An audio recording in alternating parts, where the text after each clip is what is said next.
Nagpapagasolina lang ang van na yan sa Bayumbong, Nueva Vizcaya nang biglang salpukin ng kotse. Makikitang iniwasan ng kotse ang paparating na truck pero tinumbok naman ito ang van sa gasolinahan. Sugatan ng driver ng kotse at 3 sakay ng van. Dinala sila sa ospital. Inero ng ibalita namin ang sandamakmak na langaw sa mga barangay na nasa boundary ng Antipolo City at Baras, Rizal. Nasolusyonan na ito pero ngayon bumalik daw ang mga pesteng langaw. Kung bakit at ang aksyon ng LGU sa report ni Von Aquino. Nagkumpulang langaw sa pagkain, mesa at kusina. Kuha ito ng mga residente ng sitio Pulang Panyo na boundary ng Antipolo City at Baras, Rizal. Para doble proteksyon sa langaw, nilagyan ng fly trap at kulambo ang duya ng 3 buwang gulang na sanggol. Mahirap po talaga lalo na po pag kumakain, pag natutulog. Sobrang dumi ng langaw Kahit saan dumadapo hindi nakakatulog yung anak ko. Enero ng ibalita namin ang tungkol sa problema sa langaw dito sa sitio Pulang Panyo, Barangay San Jose, Antipolo City.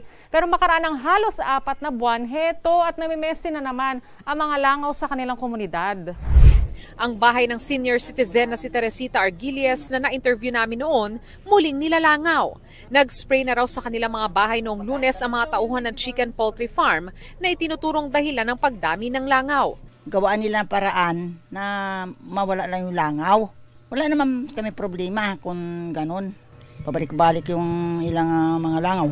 Ayon sa isa pang residente na nakapanayam din namin noon, matapos ibalita ng GMA Integrated News ang sitwasyon nila, nawala naman daw ang langaw ng ilang buwan. Pagkatapos ng interview, nawala yung nung bago mag-harvest, wala kaming nakitang langaw. Pwede naman pala nilang i-minimize na walang langaw tuwing mag-harvest. Bakit hindi nila magawa ng paraan?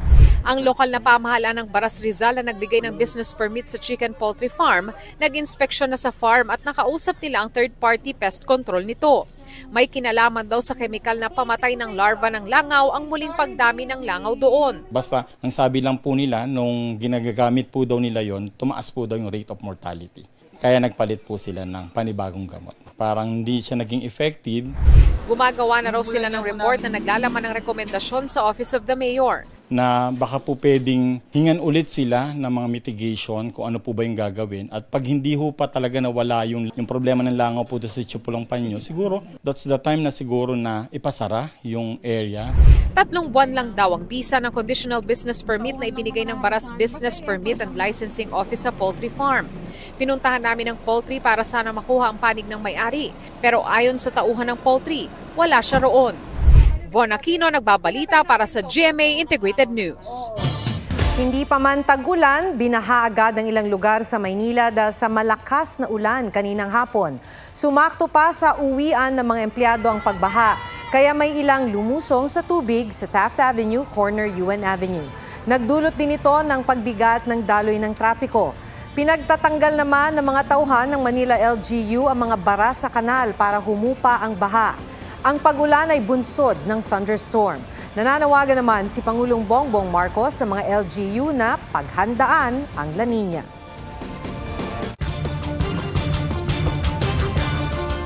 Isang lalaki ang patay matapos saksakin ng sarili niyang ama sa Ilocos Sur. Nahuli ka naman ng pamamaril sa Cebu na ikinasawi ng isang dalagita. May spot report si Marisol Abduraman.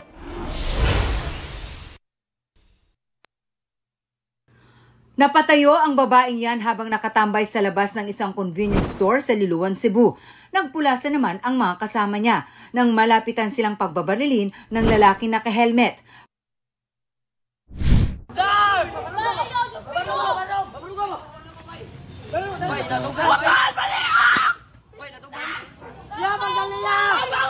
Patay ang 16 anyos na dalagita habang sugatan ang 2 lalaki. Patuloy na tinutugis ang gunman na miyembro raw ng isang grupong sakay ng mga motorsiklo. Patay ang isang lalaki matapos saksakin ang sariling ama sa Narvacan, Ilocos Sur. Ayon sa pulisya, parehong nakainom ang mag-ama. Pinapatulog daw ng biktima ang ama. Ngunit nais din daw patulugin ng suspect ang anak hanggang nauwi ito sa sagutan at saksakan. Labis ang pagsisisi ng tatay. Arestadong isang babaeng suspect sa pananalisi at pagnanakaw sa mga klinik at ospital. Madalas po kasi ito nagpapanggap na pasyente, kamag-anak ng pasyente, at minsan po nagpapanggap din po ito na medrep po. Ang isang nabiktimang doktor lumabas lang saglit sa klinik at natangayan na ng wallet. Umabot ng 40,000 pesos ang halaga ng nakuha sa credit card niya sa loob lang ng kalahating oras. Naaresto ang suspect sa isang klinik sa Lipa, Batangas matapos maabutan ng isang doktor sa restricted area. Apila naman ang abogado ng mga biktima sa mga merchant at bangko ng kanyang mga kliyente. Have also the compassion and to help also these doctors na ma-refund sa kanila itong mga unauthorized transactions. Marisol Abduraman, nagbabalita para sa GMA Integrated News.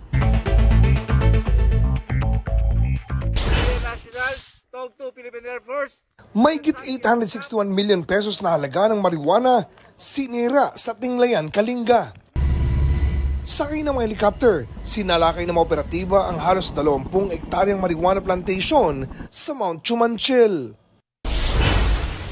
Marikina River, nilalagyan na ng dike bilang paghahanda sa La Nina.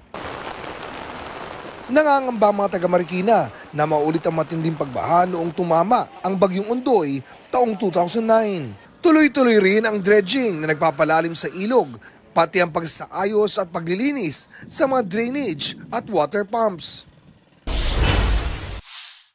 Philippine Space Agency nag-abiso kaugnay sa rocket na nilaunch ng China. Posibleng bumagsak daw ang mga debris ng Long March 3B E-rocket 28 nautical miles mula sa Rosal Reef at 38 nautical miles mula sa Patag Island sa West Philippine Sea. Kung may makikita raw na debris, huwag itong lapitan o hawakan dahil posibleng toxic ito sa kalusugan.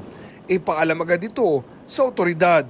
Oscar Oida, nagbabalita para sa GMA Integrated News.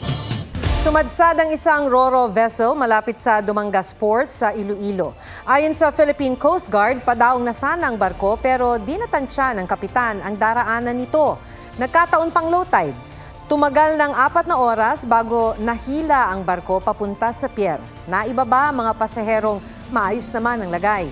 Di muna pinapayagang bumiyahe ang Ro-Ro vessel habang gumugulong ang investigasyon. Di pa nagbibigay ng pahayag ang kumpanyang nagmamay-ari ng barko.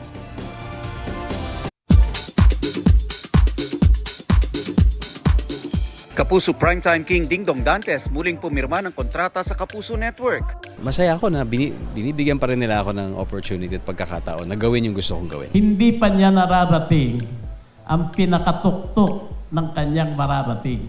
Si Dingdong pataas pa. Kaya Dingdong, maraming salamat and I hope GMA and you will go higher together. Thank you. We see there is more than much further that he can still go. So when we see a situation like 28 years, parang we're doing something well, we're doing something right. Patuloy ang relationship, ang strengthening ng kaisahan with talents. Si Dingdong is a well-rounded actor. No one can contest that he's the best host that we have in the Philippines now. That's why he's admired by many, even his colleagues, is because after all these years, he has continued to be of value and to add value to himself. And very proud na tayo sa network sa GMA is part of that that effort and that journey. Well, hindi lang siya one of the most bankable actors, but he's undeniably one of the most loyal. Kaya mahal na mahal namin si Dingdong and we're very happy na talagang he remains a kapuso. Kapuso komedya na si Bubay may assurance sa mga nag-alala sa kanya.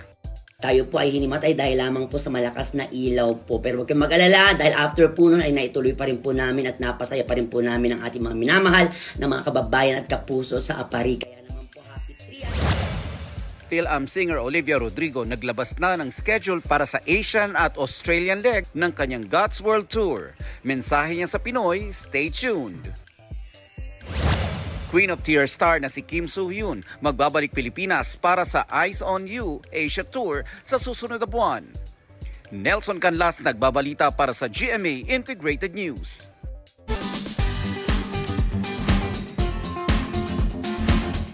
Age is just a number para sa isang lolo na gagraduate ng senior high school. Ano kaya ang nagtulak sa kanya para magpursige? Pusuan na yan sa report ni Ian Cruz. Mapagmahal na lolo. Sa pamilya'y maasikaso. Siya, si Hilario Hibanes, na sa edad na 70 ay masipag na estudyante at proud na magtatapos ng senior high school. Eto nga at meron ng graduation photo at magmamarcha na sa May 30 ang lolo nyo. Hamon man ang katandaan, hindi ito naging hadlang. Kaya nang inalok siyang mag-aral sa ilalim ng Alternative Learning System sa Apari East National High School, kapag pagka-enroll niya, gusto niya kaagad-agad, papasok na siya. Makikita mo talaga yung determinasyon niya. tumigil siya sa pag-aaral dala ng kahirapan hanggang sa nagkaroon na ng pamilya. Pero dahil sa pagpupursige, 5 anak ni Tatay Hilario, pawang mga profesional na. Dahil kung hindi nila ipagpatuloy na yan, paano nila sasabihin sa kanilang mga anak na ipagpatuloy niyo anak ang inyong pag-aaral kung sila mismo ay wala silang ginagawa para umunlad ang kanilang sarili. Naging tampulan man siya ng tukso. Pamilya ang naging inspirasyon para makapagtapos si Lolo Hilario. Sabi ko sa kanila, huwag kayong mangbubuli, huwag kayong manguhusga dahil ang ginagawa ko para sa pamilya ko. Ian Cruz nagbabalita para sa GMA Integrated News.